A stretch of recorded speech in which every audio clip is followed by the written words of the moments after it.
नामदेव जी की एकादशी में बड़ी निष्ठा थी, बहुत बहुत बहुत निष्ठा।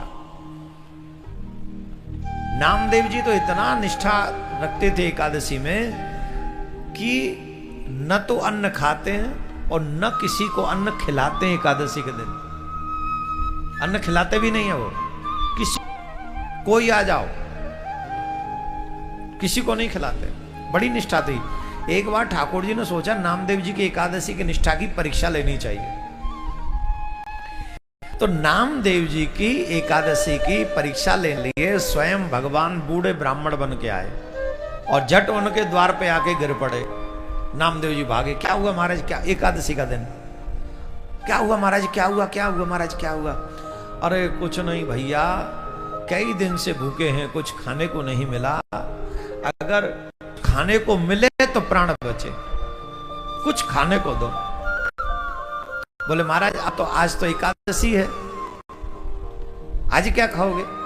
अरे बोले आप एकादशी नहीं रहते? अरे बोले भैया तुम जानते तो हो 5 साल तक बच्चा और 90 साल के बाद एकादशी न रहे तो उसे कोई दोष नहीं लगता, और हमारी आयु है 120 वर्ष के हो गए, हम इतने बूढ़े बन के गए, 125 साल के हो गए, अब रहा नहीं जाता। 3 दिन से वैसे ही कुछ खाने को नहीं मिला, अभी अगर कुछ खाने को नहीं मिला तो हमारे प्राण निकल जाएंगे। नामदेव जी बोले तो और कितना जियोगे, और कितना जीने की इच्छा है? लोग 100 साल में चले जाएं बहुत है, तुम तो महायात्रा कर चुके, 120 इनफ होती है, 125 जी चुके हो, लीला पूरी होने दो। और आज वैसे एकादशी, आज प्राण निकल गए तो फिर लौट के नहीं आना पड़ेगा, आज तो बैकुंठनाथ के दरवाजे खुले, आज के दिन जो मरेगा सीधे बैकुंठ जाएगा। अरे नहीं नाम भाई कुछ दो खाने को, तो बोले ठीक है हम अन्न तो नहीं देंगे, आप दूध ले लो, आप कुछ दही खा लो, आप कुछ फल फूल खा लो। बोले कुछ नहीं खाएंगे, हम बचेंगे तभी जब हमें दाल भात खाने को मिले। अब भीड़ इकट्ठी हो गई, नामदेव तो एकादशी के दिन किसी कुछ देता ही नहीं, अब क्या होगा? बोले महाराज देखो चाहे आपको कुछ भी हो, हम तो अन्न नहीं देंगे, आप फल खाने फल ले लो, दूध ले लो, और जो चाहिए सो ले लो, पर अन्न नहीं देंगे। अरे हमारे प्राण निकल जाएंगे, हमारे प्राण निकल जाएंगे। बोले प्राण निकल जाएंगे, निकल जाने दो, तुम्हारे प्राण निकल जाओ, आज का दिन तो अच्छा है, बड़ा श्रेष्ठ एकादशी का दिन है, बहुत सुंदर दिन, पर तुम्हें तो अन्न नहीं देंगे।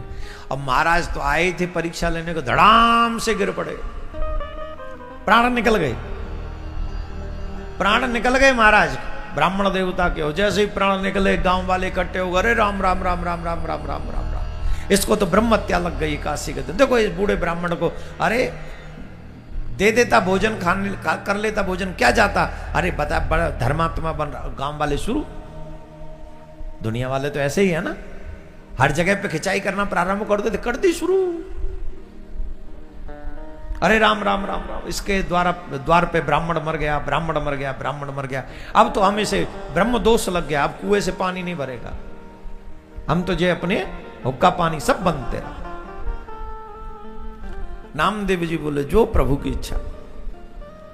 फिर भी उन्होंने एकादशी का व्रत नहीं छोड़ा, किया, और व्रत करने के बाद सुबह पारायण किया, और पारायण करने के बाद अपनी पत्नी से बोले देवी देखो ब्रह्म हत्या लग गई, गांव वालों ने हमको छोड़ दिया, अब हमको जो है अग्नि में प्रवेश करना होगा।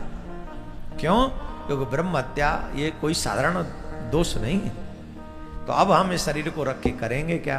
ब्राह्मण देव को चिता में बैठा लेंगे और इन्हीं के साथ हम भी समा जाएंगे। तो देवी बोली मैं भी आप ही के संग समाऊंगी। बच्चा बोला मैं भी आप ही के साथ अग्नि में प्रवेश करूंगा। देखो धर्म निष्ठा, इसको कहते हैं निष्ठा। और हमारी निष्ठा तो क्षणे निष्ठा क्षणे पुष्टा, रुष्टा निष्ठा पुष्टा पुष्टा क्षणे क्षणे। एक क्षण में रुष्ट हो जाए, एक क्षण में पुष्ट हो जाए, एक क्षण में निष्ठा हो जाए, और ये ठीक नहीं है। अपने इष्ट में सच्ची निष्ठा रखो, अपने गुरु मंत्र में सच्ची निष्ठा रखो, अपने गुरु वाक्य में सच्ची निष्ठा रखो। अगर सच्ची निष्ठा है तो तुम्हें भगवान को ढूंढने नहीं जाना पड़ेगा, भगवान तुम्हें ढूंढते हुए यहां पहुंच जाएंगे। यहां यहां ढूंढते हुए तुम्हें पहुंचे भगवान। तुम्हें नहीं ढूंढने जाना, तुम नहीं जाओगे ढूंढने, भगवान ढूंढने आएंगे तुम्हें। अब तो महाराज सब गांव वाले देख रहे थे चिता में जाएगा, ये भी समाएगा, सब लोग पहुंच गए। अब महाराज पहले तो ब्राह्मण बहुत लंबा चौड़ा चिता बनाया, वो चिता में अग्नि लगाई, ब्राह्मण का शरीर उस पर रखा और ब्राह्मण का शरीर रखा, उसमें जैसे ही अग्नि लगाई और फिर जैसे ही नामदेव जाने लगे तो भगवान को लगा हो गई परीक्षा। और 125 साल के बूढ़े ब्राह्मण बन के लेटे हुए चिता पे, और चिता पे जब लेटे हुए तो जैसे अग्नि ने थोड़ा सा स्पर्श किया होगा, ठाकुर जी कुलबुलाए होंगे अंदर ही अंदर, और जैसे ही थोड़ा गरम गरम लगा होगा तो ठाकुर जी तो लीला करते, ठाकुर जी ऐसे तो है नहीं, अग्नि में क्या सामर्थ्य जो ठाकुर जी को जला सके, क्या उसकी इतनी वैल्यू है? न वायु उड़ा सकती, न अग्नि जला सकता, न जल डुबा सकता, ये ठाकुर जी की लीला, उसी का सामर्थ्य पाके तो ये सब शक्तियां इनमें हैं। तो जैसे ही थोड़ा सा हल्की अग्नि का अनुभव हुआ तो ठाकुर जी खड़े हो गए उस बूढ़े शरीर में, ब्राह्मण के में जो ठाकुर जी थे, वो थोड़ी सी हलचल हुई, और हलचल हुई तो देखा चारों तरफ अग्नि है, तो उसमें से वो खड़े होके बाहर निकले और देखा नामदेव भी बैठे हुए, जट नामदेव को भी अग्नि से खींच लिया।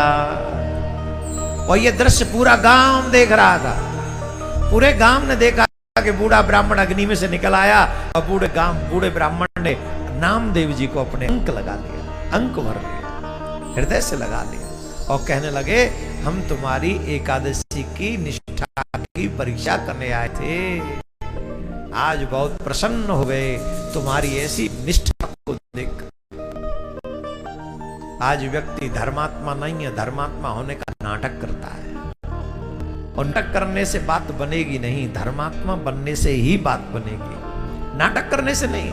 दुनिया तुम्हें धर्मात्मा मान लेगी, पर तुम परमात्मा को कैसे कहोगे कि तुम धर्मात्मा हो? क्योंकि परमात्मा तो सब जानता है। दुनिया जाने तुम्हें धर्मात्मा, माने धर्मात्मा, इससे कोई लेना देना नहीं है, पर मेरा ठाकुर जी पहचान ले कि तू सच्चा धर्मात्मा है, बात इसी से बनने वाली है।